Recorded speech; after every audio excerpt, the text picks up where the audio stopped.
কপাল কপাল সবই কপাল। 2024 আমায় যা যা দেখালো আমি আশাও করিনি যে আমি এগুলো দেখব। যাই হোক, ব্যথায় চলে এসেছিল জ্বর, তবুও কাজ তো করতেই হবে, তাই বসে পড়েছিলাম কন্টেন্ট লিখতে এবং কন্টেন্ট লেখা মোটামুটি কমপ্লিট করে চলে গেছিলাম রনিদের বাড়িতে ভিডিও বানাতে। কজ আমার বাড়িতে তো কোনো স্টুডিও নেই, তবে আশা রাখছি আমার বাড়িতেও খুব তাড়াতাড়ি একটি স্টুডিও আমি বানাবো। আর তারপর ক্যান্ডির সাথে একটু খেলে আমি বসে পড়েছিলাম কন্টেন্ট বানাতে। আমার গলার অবস্থা শুনে তোমরা বুঝতেই পারছো যে আমার অবস্থা ভীষণ খারাপ, কারণ জ্বর এসছে। যাই হোক, কন্টেন্ট বানিয়ে নৃতা ভদ্র পেজে ছেড়ে দিয়েছি। অনেক কষ্ট করে আজকের কন্টেন্টটা বানানো হয়েছে, কারণ আমার শরীর সত্যিই ভীষণ খারাপ। তাই তোমরা একটু প্লিজ দেখে জানিও তোমাদের কেমন লাগলো আজকের কন্টেন্ট।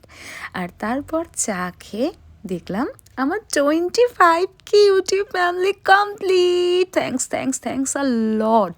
আর সত্যি কিছু ভালো মানুষ এখনও আমাদের চারিপাশে এক্সিস্ট করে। তাদের মধ্যেই ভাইটি একজন। কাল যে চ্যানেলটির কথা তোমাদেরকে বলেছিলাম, সেই চ্যানেলটির বিরুদ্ধে ভাইটি ইউটিউবে একটা কমপ্লেন করেছে। সত্যি থ্যাঙ্কস আ লট ভাই, এই ভালোবাসাগুলোই আমাকে এগিয়ে যাওয়ার এন্থু যোগায়। সো চলো, আজকের ভিডিও এখানেই শেষ করছি। আমি আবারও বসি কন্টেন্ট নিয়ে, আর তোমরা ঘুমোতে যাও। টাটা।